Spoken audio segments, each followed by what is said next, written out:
Welcome to the STLK in the UTA Hive podcast. This is a special episode. You know, as everybody knows with the Hive podcast, you know, we bring on a special guest, you know, dive a little bit deeper into Utah culture and success stories. And today, honored to have on my buddy Albee, you know, what do you call yourself? Founder? Whatever, everything, everything it is. Everything, yeah. We'll kind of dive deeper into that, but founder, you know, owner of Thrifthood. And if you're listening, you probably know what Thrifthood is. Top thrift store, and I'd say all of Utah, you know, has totally changed Utah culture, has brought a constant vibe. You know, everybody has heard of it, seen it, and, you know, we're here to dive a little bit deeper into it. We're excited. Cool. Thanks for hopping on. Cool. Yep. Excited to be here. So, you know, before we get started, you know, I want to touch on, you know, how long have you guys been around for? December 18th will be 5 years. 5 years. Yep. Because my first experience was 2020. You know, it was April 2020. I come in here and all I wanted was my Jordan 11 Concords, and you guys had it right there on the rack, and, you know, I got them, whatever. And since that day, I've been, you know, you've been robbing my money for years now. So at least you can say you've done that, but it's been fun. It's been fun to see you guys grow, kind of where you guys are at now, you know, just being, you know, 3 years. And so, you know, obviously we're going to dive a little bit deeper into that, but, you know, like I said, thanks for hopping on. So, of course, you know, I like to start off, you know, every episode with a little, you know, I call that a hot take, you know, and this hot take, it's the Christmas season. Okay. I want to hear, what is the best Christmas movie in your opinion? Oh, I have two. The two is going to be Elf and the Grinch, Jim Carrey Grinch. Yep. But I'm going to go Elf. I'm going to go Elf. You're going to go Elf? Yeah, I'm going to go Elf. There's just a little bit more humor and like there's just a little bit more to it. No, I mean, Grinch. See, because I'm the Grinch guy. Okay. But that's because it basically comes down to, are you a Jim Carrey fan or are you a Will Ferrell fan? I think. Yeah. I think that's what it comes down to. Yeah, both are iconic. You can't go wrong with either one. But if I had to pick tonight what to watch, I'm probably watching Elf. See, I watched Elf this morning. This morning? Dude, it's like 2:00. This morning, I was preparing, you know, I was looking at Grinch stuff and Elf stuff, and I had to come prepared. So I came with the consensus that I think it's Grinch. Okay. I think the story is just, you get Elf, it wraps up to Christmas at the end, but I think just with the Grinch, you get a whole bit more of a Christmas vibe. Like you're in Whoville. Yeah. No, yeah. I think Grinch gives more that Christmas feel to it 100%. At the end of it all. But I think for me, I'm like true 90s baby. I was born in 92. Your boy's 31. So my Grinch is not Jim Carrey Grinch. Mine is the little cartoon Grinch, you know? So like, I don't know. When I think Grinch, I think of that first, and then I think Jim Carrey Grinch. So that's fair. I don't know. I'm torn with even which Grinch I like more. I mean, and you have a new baby. Yep. That baby's probably going to know the Benedict Cumberbatch Grinch? I guess. He's the new cartoon one. But I don't know if I want to introduce him to all like the new school stuff. Yeah. You know, it's like, I don't know. The old school is always better. 100%. So, I mean, we're looking at old school behind us, right? Yeah. So, it's always better. It was always better. So I'm going to try and point him in the direction of more of the 90s stuff, or more of the, I don't know, the stuff that I don't know. No, the 90s stuff just sticks out currently even so much more than new age stuff. I agree. And so, you know, I'm going Jim Carrey because even for me, I mean, I was born in 2000. So it's like, I get the end tail of, you know, of the Jim Carrey Grinch. Yeah. And so it's, you know, I'm kind of glued to it, but you know, anyways, we could go, that's a whole nother rabbit hole. So dude, any hot takes, I can talk forever. I know. There needs to be a pod on just a straight, you know, just hot takes. Yeah. Have your followers send in hot takes, and then we'll just talk about hot takes. I think I'm all in for that. Like, it's a new little segment we can get. Do you eat or do you drink soup? I've never heard that one. Yeah. I think you think you eat soup, and then once you start thinking about it, you drink soup. No, yeah, you drink soup. But is it liquid? Soup? Does it have stuff in it? Like a chicken noodle soup you're eating. Yeah, but you're eating the chicken noodle, you're drinking the soup. Okay. The soup is what we're talking about. Okay. You know? I promise people in the comments, if you post this, people are going to disagree with me. Most people do disagree with me, but you don't eat soup. You don't it's just, I don't know. That's what I'm talking about. You know? See, get some hot takes going. We might have, something special created in here. We might need to start doing this, but like I said, this is a rabbit hole for another time. Yeah. Let's dive into the good stuff. Okay. And you're from Utah, is that right? No, I was born in Thousand Oaks, California. Lived there till me and my family, till I was about 3.5 years old. We moved to Malaysia when I was after that, so about 3.5 till about 12 years old, and then we moved here to Utah from Malaysia about 12. So I've been here since. So I consider Utah my home, but I'm not from here. Perfect. Yeah. I mean, my mom's actually from Thousand Oaks. Oh, really? Ironically enough. So really, my family, I still have family that lives out there. Really? That's crazy. So learn something new. But so you move here when you're 12. That's basically the age where you start to get a grasp on culture and everything like that. And so starting a business obviously is never easy. But what kind of impact did Utah culture have on starting a business and kind of where did that take you? Utah culture itself. Utah culture is something hard to talk about with a lot of people because I don't want to say there was a lack of culture, but it's just a very different culture. Unless you're from Utah, you don't even know what Utah culture is. You have no clue. Or you have a very skewed idea of what it is. Yeah, exactly. So as far as Utah culture goes, I don't know how much it affected like starting or running the business, but I knew that it needed a little bit more flair.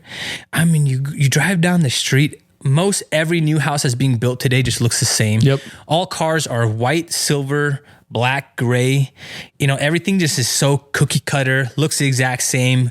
Even the people, the people here just look the exact same. Yep. And so we wanted to bring like a West Coast, East Coast flair to Utah. And so that's what we're hoping Thrifthood can be for a lot of people here. And I think with or without us, Utah was going to adopt a lot of the culture from the West Coast and East Coast. We're just happy to be one of the first ones, or I don't know how to put it, but like one of the ones to contribute to the adopting of the cultures from other states and other coasts to Utah. Yeah. I mean, I remember, like I'm reflecting back on my first experience. I had just gotten back from my LDS mission, didn't know where to buy clothes. I was so out of the loop. And, I had a friend's mom actually tell me, you need to go to Thrifthood. And I'm like, okay, I don't really know what that is. Never really was into thrifting that much. Walk in here, being a huge jazz fan, I'm immediately, shocked by what I'm seeing before I even see the clothes. Yeah. So you have me hooked by, the vibe, you got 90s music on typically, something like, just by the environment from the second I walk in, I was hooked. And that alone led to me, looking into clothes and obviously liking what I'm seeing. But that experience and kind of what I felt is such an easier way to, go into the store and, want to be a part of it by purchasing something. Right. Yeah. And so, going to the beginning of, this idea, did the jazz come first? Did fashion come first? What kind of came first in the light bulb for something like this? This might be something I don't want to admit on to everyone. But honestly, before Thrifthood, I wasn't really like, I knew the jazz, but I wouldn't call myself a jazz fan. Yeah. Well, I mean, especially in this time, we weren't, like there's no, 2010 like we weren't to really 2016, we weren't a whole lot on the map. Yeah. And so, jazz was just there. I mean, especially since I moved from another country here. Yeah. In Malaysia, there weren't any, our national sport was like badminton. Yeah. So like, or Formula 1 was like a big thing over there at that time. And so moving here, like NFL, NBA, MLB, NHL, all these are obviously new to me. And so I never really latched on to any specific sport or team. And so it was just always whatever to me. I mean, I played some sports growing up, but that was about it. But I'd say probably fashion or like the clothes came first and then jazz came later. I was always into clothes, but when we first moved here from Malaysia, we didn't have a lot of money. And so thrifting was, here's not backstory, but every now and then we'll get comments or people talking or like will DM us or they'll comment and say, you guys ruin thrifting because you guys are grabbing all this stuff from thrift stores and all the good stuff from thrift stores and you're not leaving anything for anyone else. And I'm like, first of all, we don't get our stuff from here. Second of all, I've been thrifting probably longer than you've been alive. Yeah. And so like thrifting is my culture. Thrifting is what I do since I was 12 years old. So that's 19 years now that I've been thrifting, you know. Math might be off by a year or two, but you know, so I've been thrifting longer than a lot of these kids have been alive. And so that's like part of who I am. You know, it's always just like finding that hunt for that piece that like no one else has at a cheaper price. And so, yeah, I've been doing that since I was 12.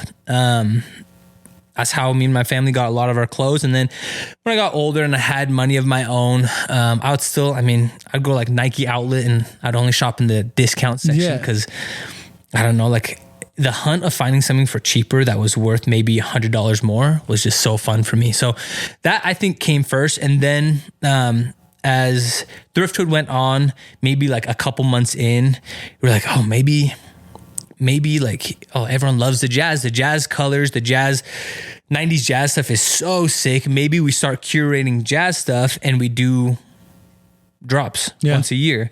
And so, yeah, clothes came first, or fashion came first, and then jazz came kind of second, but I feel like they go so well hand in hand now. Like even with the NBA, like you see all these like NBA players, I feel like NBA is right hand in hand with fashion, with league fits. 100%. More than any other national The Jazz, sport. Like every single game now posts a tunnel fits. Yeah. Which is never a thing back then. I don't even know if NFL does it as much as NBA or NHL. It just depends MLB. on the team. Yeah. Like, but like the NBA, it's just like there's some good looking guys and they know how to dress too. Like, I mean, we can go into another rabbit hole of, players and we'll kind of get to that towards the end, but it's crazy how just, even with their partnership with Skims, they're looking into, any kind of little thing they can. League Fits is up to 1 million followers now. Yeah. They've just capitalized on a trend. Yeah. And I think that's what you guys, I don't want to say you capitalized on a trend, but you kind of set a trend and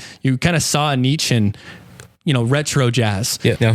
It wasn't until around 2019 and 2020 where they started popping it in. Mm-hmm. And this was, right here. And it was basically a place where it can be embraced. Yeah. And I thought that was super special right off the bat. And so take me through, obviously we just kind of went into the idea of, what it was, we already know what it is, that kind of created this idea, but kind of the writ and grit from the beginning and kind of how you got this thing, on its feet. Thrifthood? Yeah. So Thrifthood was started with me and my friend, Sissy. And it started all on accident. We were hanging out one day, me and her, and we were getting big into like clothes and fashion and just buying stuff. But we're like, everything's expensive. So like, let's maybe buy stuff for the low from thrift stores and maybe sell a little bit higher. So we'll do the dirty work for you and we'll hunt, we'll scrounge, we'll scavenge, we'll find whatever we can at a good price and sell it to you for a little bit more, but not quite as high as retail. Yeah. So you're getting a deal and we're making money. And we did that. One day on my personal Instagram account, we sold out of everything within it was 30 minutes to an hour. And this is just on your Instagram? Just my personal Instagram. I was like, and how many items was that?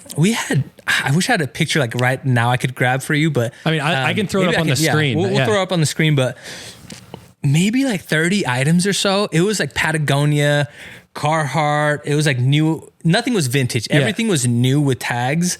I guess maybe a couple vintage items, but we didn't know what vintage didn't have the same meaning as vintage does right now. Yeah. What we're doing now. Oh, not even close. So we sold out of everything. So we're like, oh, sick. Maybe we have a good eye for this, And so we did it again. We sold out. We're like, okay, we got it. There's something. There's people want this, but I was like, I don't want to keep doing this on my personal Instagram. So we started a page, called it Thrifthood. Real quick, what went into that name? So one day we were thrifting and Sissy called all her friends hoods, and me and my friends were hood rats or hoodlums, we called ourselves. And so hood was a very common word that we both friend groups were throwing around, but we weren't really friends beforehand. We were newly friends at that time.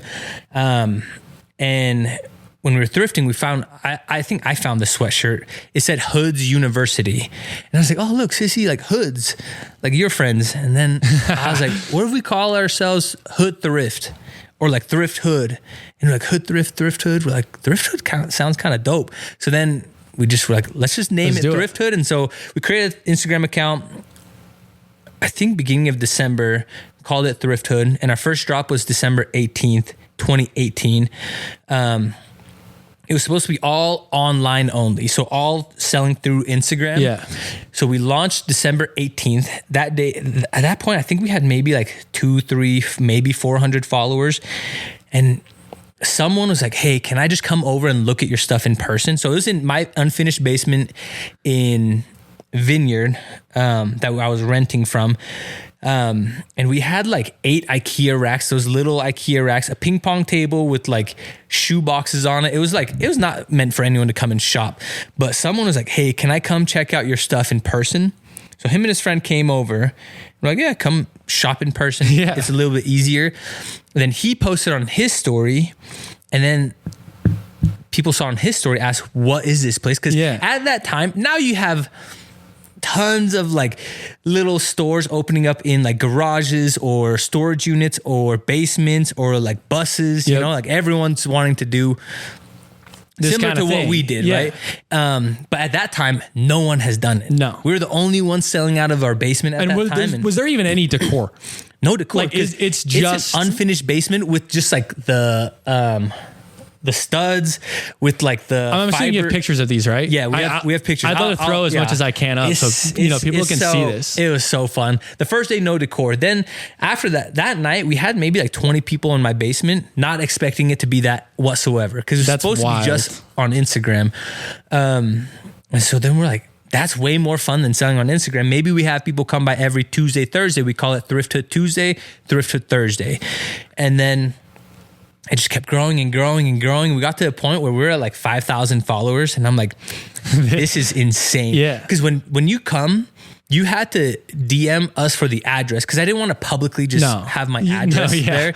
I mean, it's an unfinished basement. Yeah. And then you had to DM us when you're here so I can go get the door. Because I had two, three other roommates, and we opened from 8 to 10 or 7 to 10. And I don't want people ringing the doorbell at 9:30 p.m. And so we have to get the door. Then it's like, hey, come into my home, and then come into this basement that's unfinished. And so I know a lot of people are kind of sketched out a little bit at first, but right when you walk down after we start decorating, very similar vibes. That's why we have this space the way it is we try to replicate the vibes of the basement, you know, where right when you walk in, it's decor, vintage decor. You turn the corner, then it's closed, or it's checkout, then it's closed. And it was cool. It was a really, really fun time. And maybe about 7 months in, I was like, we can't do this anymore.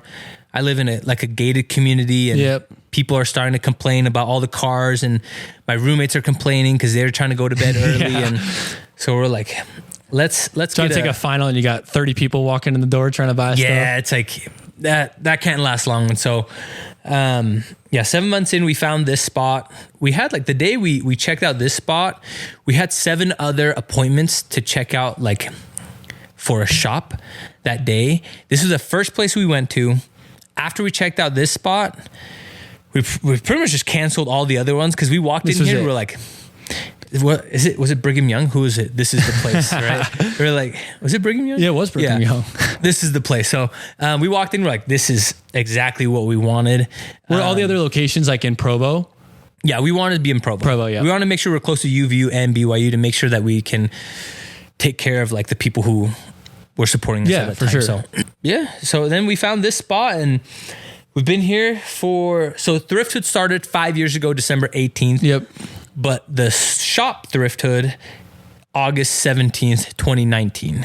So we're a little bit over. I mean, not even in a year, you move from a basement, unfinished basement to a brick and mortar within to a sweet 7 shop. months. Yeah. That's crazy. Yeah, that's insane. That's pretty unheard of. It's crazy because like I had a salary job with Vivint with them. Like I was partially on the phones, but they also had me in like a training position where they would send me around the country to train people how to sell Vivint. And because we had partners, I was in like the partners section of Vivint. So I was teaching the partners how to sell Vivint.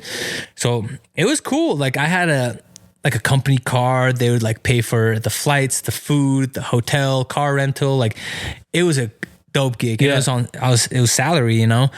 And so making that decision to quit that job to do this full time was scary, but not really unfamiliar to me. I was like, I mean, at what point was that?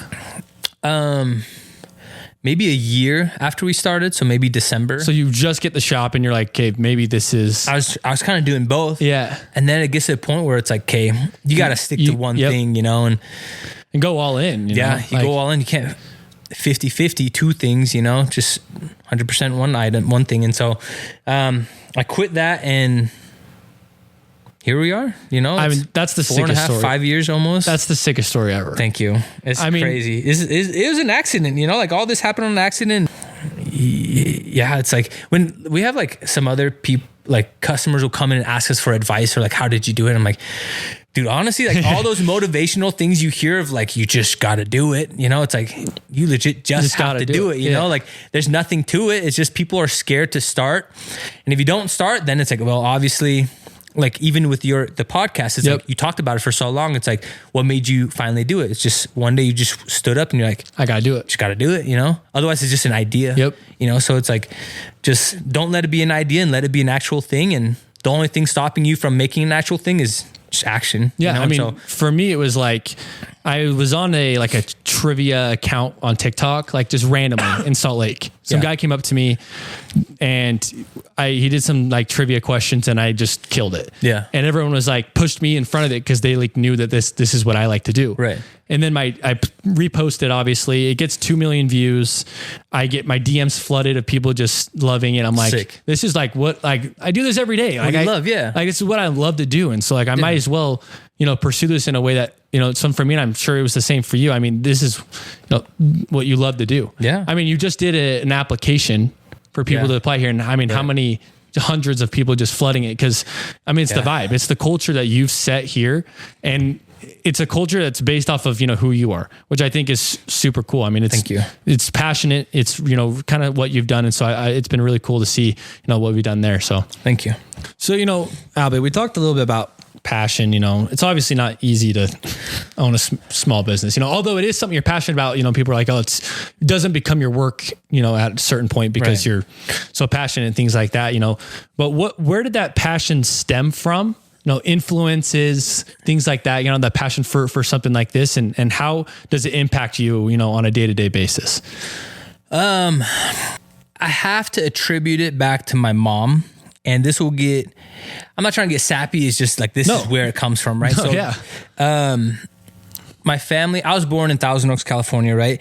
And at about the age of 3, my dad passed away. And so we moved to Malaysia, to be with my mom's family, cause I'm half Chinese and that's where her family's at. So we moved to Malaysia with my mom, me and my brother.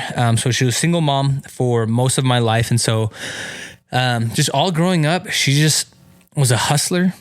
You know, like she worked at some sales jobs. She worked at a bank. Like she just grinded. So, just watching her like growing up, just be like the grinder and just like doing whatever it takes to make money for her family.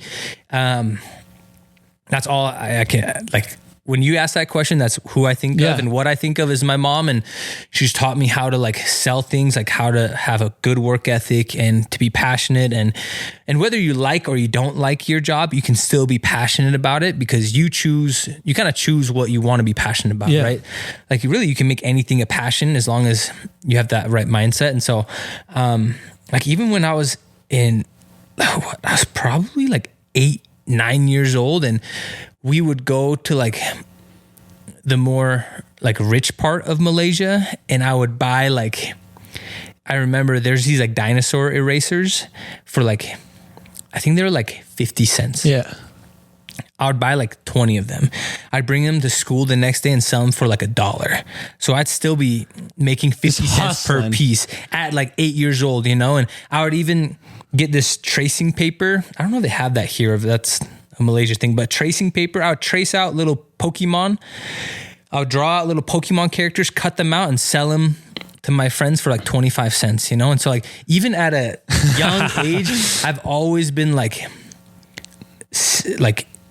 reselling stuff, buying, reselling, or making and selling stuff. Like this Thrifthood, something like this has always been in my horizon, or always in my vision, you know, to do something like this. If it wasn't Thrifthood, I'd be selling something else, you know, like I worked for Vivint before, so I was knocking doors with that. I was LDS missionary as well, and selling religion for 2 years, you know, like that's all I know how to do, and that's all what I'm good at, and that's what I love to do. Yeah, that's amazing. So like, have you had like not necessarily an I've made it moment, but like what's been the most significant moment in these, you know, 4 or 5 years that has led you to like, this is it kind of thing? I still have those moments every like month. Yeah.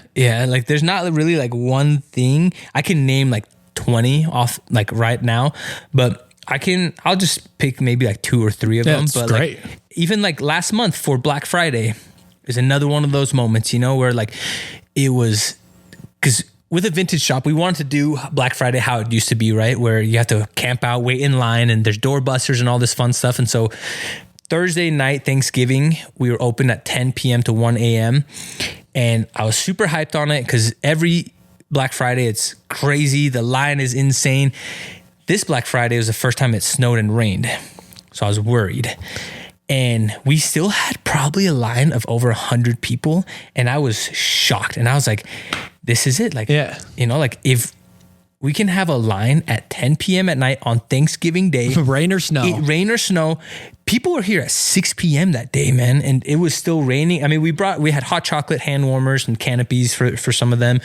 I don't know. The make it moment is every time I can really just sit back and think about it. Like I can think, and I made it. I don't know. Like it's just like, this is so blessed to like just have this spot where people like to hang out and shop and just like feel like this is a place they feel like they can come and be and get some cool clothes, hang out with some people, you know. And there's even there's a couple who got married in October. They met here at Thrifthood like 2 years ago. They met here and they got married in October. You know, you had to have been invited to that wedding. Yeah, we were invited. I couldn't make it. Very, very, very sad. I texted her, but the invitation. Yeah, I got the invitation. Yeah, Ashley and Cam, shout out. It's insane, man. That like you know, it's like so cool. Like that's also like a we made it moment. Well, I mean, All-Star Weekend, people camped overnight. 2 nights. Like two nights in advance. Yes, like I was there 2 nights. I get there and. You know, there were literal tents outside of the door. Yes, it was insane. I guess that's a great made it moment too. And our first phone call with Slam Magazine and Mitchell and Ness, I'm like, bro, we started in my freaking unfinished basement. And now we're on a phone call with Mitchell and Ness and Slam Magazine. You know, they want to do crazy. And the conversation was, we're trying to find like a company in Utah that like represents Utah well. And they're like, everyone gave us your name. And I'm like, what? Well, they had the pop-up, right? And then you brought down your little jazz setup for that room. Yeah. And, you guys hosted the Point Forward podcast. Yeah. And it was all 3 of us together. So it was a Thrifthood X Mitchell and Ness X Slam Magazine. So it wasn't like a Slam Magazine hosting us. Like it was just like we were like. I mean, you're an entity. Yeah, like, you're right there. That phone call. Oh man, like I'm pretty sure I cried after that phone call. I absolutely would. This is the craziest thing, man. Like we started in a basement, and now we're partnering with Slam Magazine, Mitchell and Ness, and we got like jazz players and NBA players coming through, shopping with us, and you know doing stuff with us and. Well, that's a perfect transition for where I'm going to go next, right? Okay. So, you know, over time, right, you know, you do your jazz pop-ups. Yeah. And, you know, you did one downtown, you know, even, you know, Jordan Clarkson sold his merch there as well. Yeah. Was there the whole time. I'll throw some pictures up if you guys dabbing up, you know, that was super sick. You know, and it's cool to get the jazz players involved, right? You know, because this is their culture, you know, they live here. Yeah. This is something that they can indulge in and take a part of, which has been, you know, awesome to see. But one specific moment comes to mind for me is you hand delivering clothes to Shea Gilgeous-Alexander at the jazz game. That was sick. Yeah. Talk a little bit more about that. I mean, that's you hand delivering clothes, you know, after a game. Yeah. That's insane. Yeah, that was sick. How we got that contact was through JC, which is crazy because then now JC is referring us to like his NBA friends, you know. I mean, so like Jordan Hawkins was just here. Yeah. And was it Herbert Jones as well? No, it was Trey Murphy. Trey Murphy and I mean, Jordan Hawkins. It's crazy that away teams are coming to Utah. Yeah. And they're stopping by your store. Yeah. Between 40 minutes games. away from where they live. 40 minutes.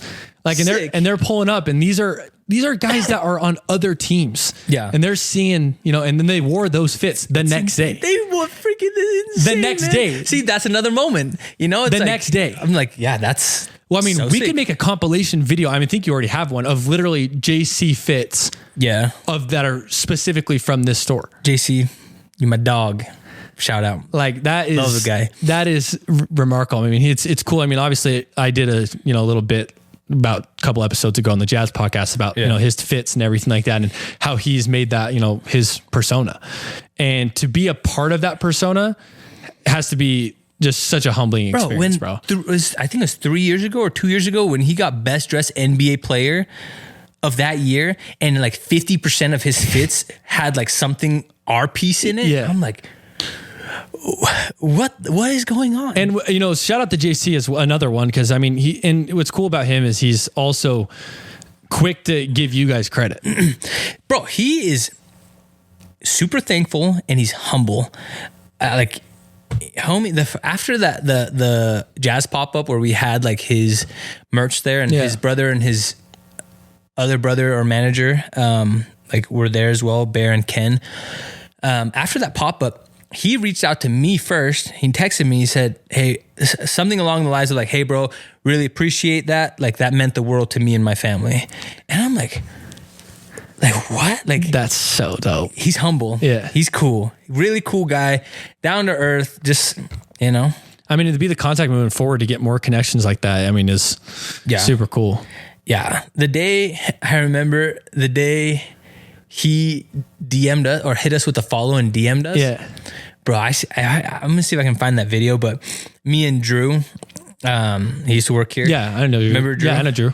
We were hugging. We were just like jumping up and down. We're like, this is the sickest day of our lives. It was It's a hard balance because I'm the same way, right? Like Jordan just liked one of, you know, our blind ranked of his clothes. And it's hard to be like, because it's like a fan moment because you're like, but also it's just like, it's like this weird balance because you're like, I want to like be like cool and like if he sees this, I don't want him to be like, oh, he's just a big old fanboy, you know? But I'm like, bro, but I'm still like a Jazz fan, you know? So like when he's playing, I'm still like, hell yeah, JC. I think it's I'm like still just like rooting. It's a level of respect, I think. It's just like, look, like I respect everything you do, and for you to respect something that I do, like it's cool. Like I think it's okay to, you know, rejoice like that. I'm in the same boat.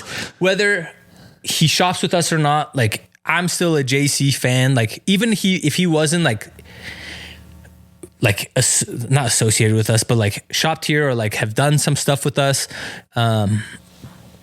I would still be just as big of a JC fan, you know? Yeah. He's a dog. He's a good player and he's fun to watch, you know? So like regardless, still a fan. Well, and I mean, another thing is like he's making Utah his culture. Oh yeah. And that's what you guys do. Oh yeah. So why not, you know, do it together and you know, share that kind of same vibe and change the narrative and things like that. So it's so sick. I literally, cause I'm like I said, I've been following you guys for years. And so like being able to see these moments, like it's super cool to see, you know, as someone that just comes and shops, like from my perspective, it's cool being a part of something and, you know, seeing it and seeing other people's successes. Yeah. And I like I said, I remember like the Shea thing. I remember these different things just because it's so cool to see it in Utah. And I think that's what we're all trying to do is just change the narrative and bring, you know, a better culture and, you know, come together in the state. So I forgot that's what the question was. I don't even remember what the question was, honestly. About Shea. And then we went this way, but that's what this podcast is about. You know, we're supposed to, you know, take on tangents because it's cool. You know, it's getting hyped about Utah and, you know, talking about successes and wins. And so, you know, talking about these guests or these people that are coming in, you know, you can take this how you want, right?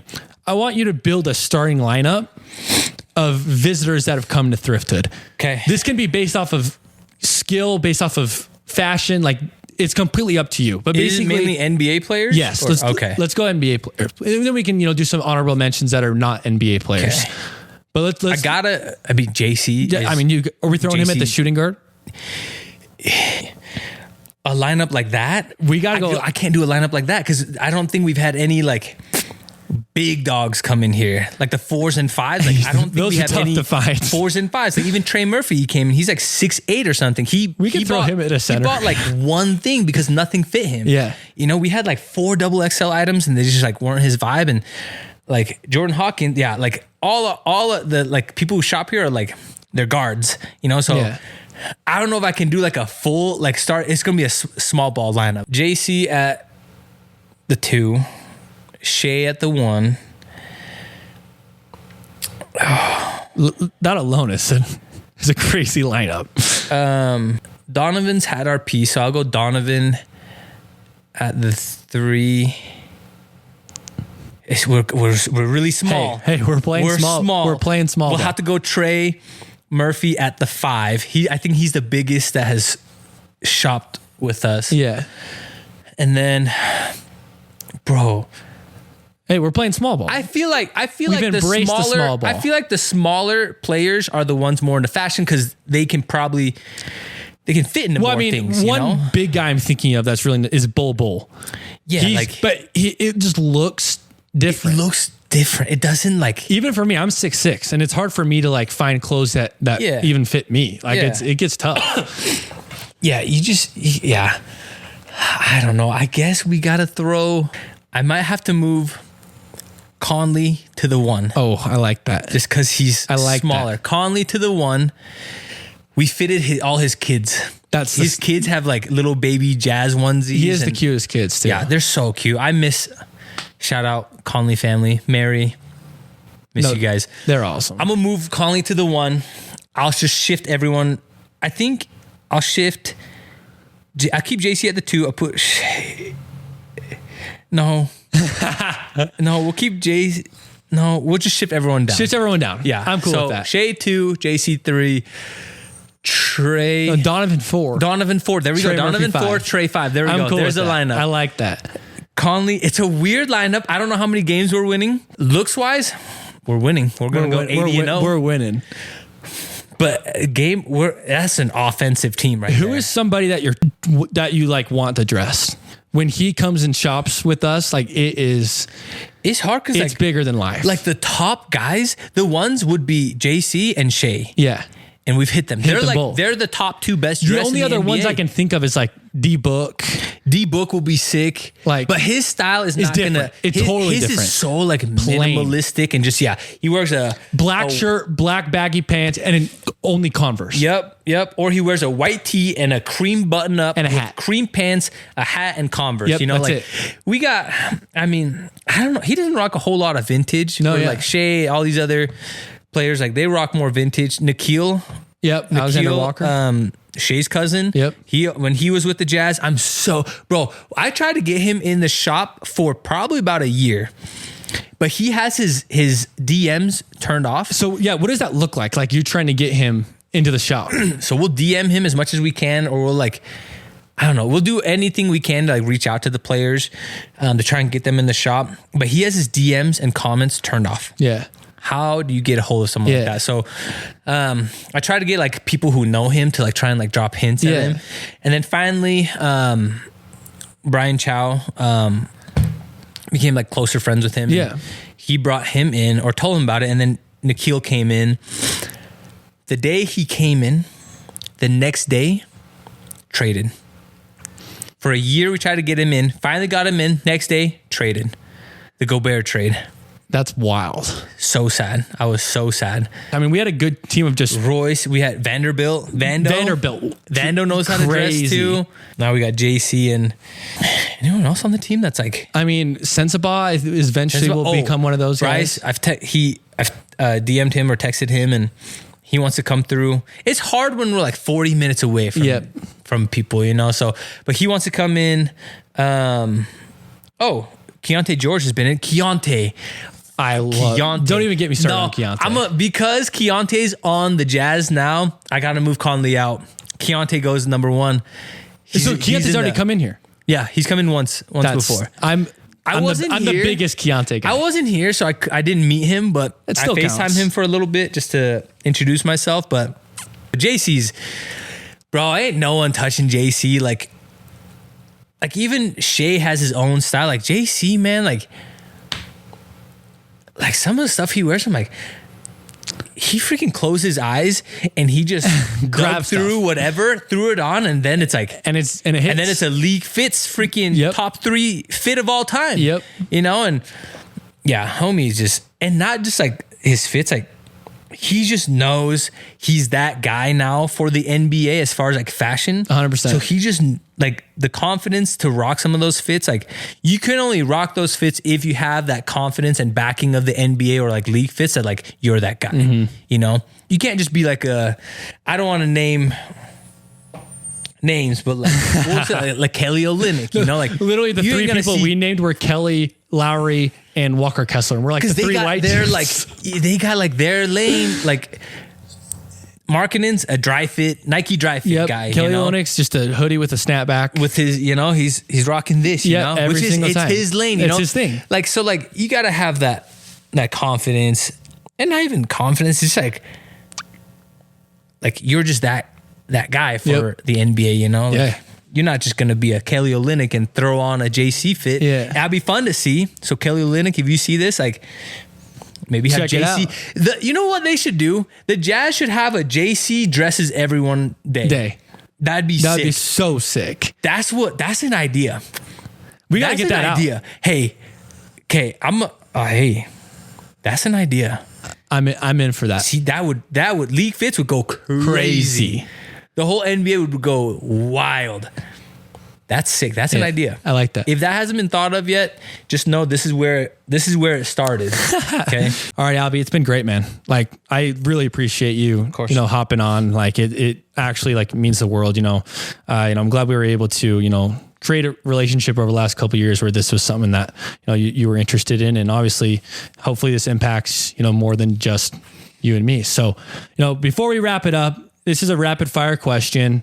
You've been around, especially with decor, right? I'm seeing a lot of MJ decor. Yep. Is it MJ or is it LeBron to you?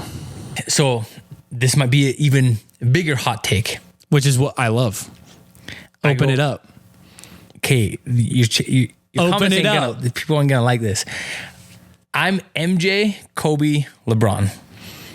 Wow. I'm MJ, Kobe, LeBron. I'm Kobe over MJ. So I'm changing. Kobe over LeBron. This is changing now to let's just keep MJ at 1. What puts Kobe over LeBron? Mentality strictly. Just like how you see Kobe plays and handles adversity compared to just LeBron. Every call he does this. Yeah. We know his motions. Yeah. It's just... Yeah, but can I give a rebuttal though? Come on, go ahead. Are you a LeBron? I'm a big LeBron guy. Oh, get out of here. Big LeBron guy. Stop it. And the reason why is that's just the game now. I understand it's a game now. LeBron in Kobe's era wasn't doing that. But Kobe in LeBron's era now, I don't see Kobe doing that because it just separates him from everyone else. And that's where I'm like, okay, if you call yourself the king, like, bro, like if he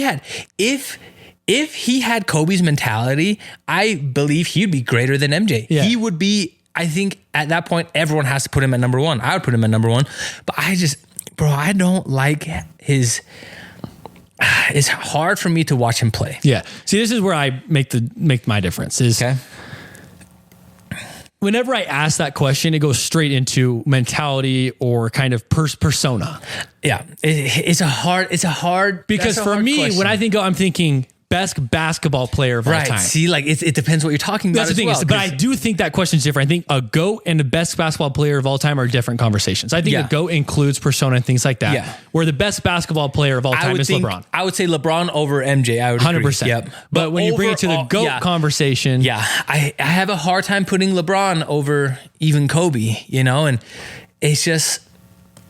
I don't know. MJ, it's so hard because then people have the arguments of like, oh, MJ played against plumbers and teachers, or whatever, right? But then it's like, it's so hard. You can't make that. You just can't. You can't because like you put MJ in today's era where he has the nutrition, he has the training, he has the science, he has the conditioning, the coaches, he's what does that look like? I leave it at, we'll never know. Yeah, you'll never know. What does that look like? We will never know. They're like, oh, LeBron would put up 100 points. It's like, but you don't have that conditioning in the 90s and the 80s. You know? Yes, is he a beast? Sure. But I don't see him being... it's a different game. Yeah. The three ball is different. The foul game is different. Everything is different. Free throws are different. Like everything is so different. Like it's so hard to compare. So like you have to just see it as for what it is. A common foul back then is a flagrant 2 nowadays. Yeah. So it's like there's just so many discrepancies. We'll never know. Refs are different. Even like pay's different. That like. And now there's so many variables. So many different. So I don't know. I'm GOAT conversation. I'm MJ, Kobe, LeBron. Again, this is a rabbit hole for another time, but like I said, it's been a fun episode. Thrifthood, Provo, Utah. You want to give an address? Is that allowed or? It's a hard place to find. Just Google Maps, type in Thrifthood or Apple Maps. I mean, you'll walk in here, you'll get music, you'll get the decor, you'll get Albee on a good day when he's not having baby duties. All employees are great though, and I love coming here. And you get basically an unlimited amount of clothes, shoes, drops every week. You're selling it online, your website, doing the whatnot. Is that what it's called? Whatnot, yeah. Whatnot. And so, I mean, there's a million things you guys are doing. Those who don't know, because I guess we didn't even talk about it in the beginning. We just I assume everyone knows Thrifthood, which it's a right assumption now. I don't know. I don't know. But Thrifthood, I don't assume that, by the way. I don't assume that. There's a lot of people who don't know who we are, and we still are pretty small in the grand scheme of things, I guess. I don't know. We're in a weird spot. I'm like, we're big, but we're like, I don't want to be like too, I don't know. Cause like I come from like ride the high, another country too. Like I come from like a third world country and just like, like I'm humble, but like I'm also proud of everything we've done, so it's that balance, right? But those of you guys who don't know, we're a vintage shop here in Provo, Utah.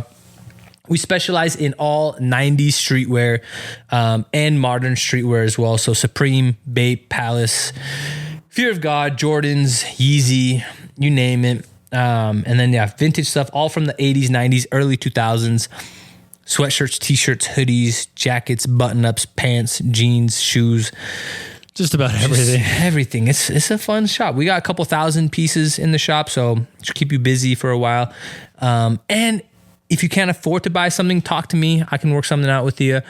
Or if this is not your vibe, as far as like the clothes go, the shop's a vibe. Come hang out. We have Guitar Hero up front. We have NBA Jam Session video game. If it's not your vibe, make it your vibe. Make it your vibe. Is what I vibe. Yeah. Make it your vibe. We have jazz games going on. We do like giveaways, parties. We do like, it's just a fun spot to be. It's awesome, man. That was the idea. Thrifthood was meant for a spot that everyone and anyone can feel welcome. Like, I mean, even these are comfy, man. They're comfy couches. I like it. Come hang out on the couch. Like, we want to make it a spot where every single person feels welcome. In high school, I wasn't the cool kid. Shocker, I know. I was one of like the weird kids. Everyone knew who I was, but like I didn't like fit in really with anyone. Like, so like I want to make sure like I was friends with like everyone and like no one. Yeah, makes sense. So, like I want to make sure that like Thrifthood's the same, where like no one feels like better than like someone else, especially the employees. I want employees and me to treat everyone on the same level, whether you're rocking J's, you're rocking Doc Martens, you're rocking Vans, Walmart shoes, whatever it is, the Shacks, whatever it is. Come hang out. You're welcome here. You're a jock, you're a cheerleader, you're a nerd, you're a band, theater, chess, breakdance, whatever. I mean, come hang out. If you haven't been here, get here. If you have been here, get here again. Keep coming. This has been awesome, Albee. I appreciate it. This has been the STLK in the UTA Hive podcast. I'm Conjo. This is Albee, and we'll catch you back soon. Go Jazz.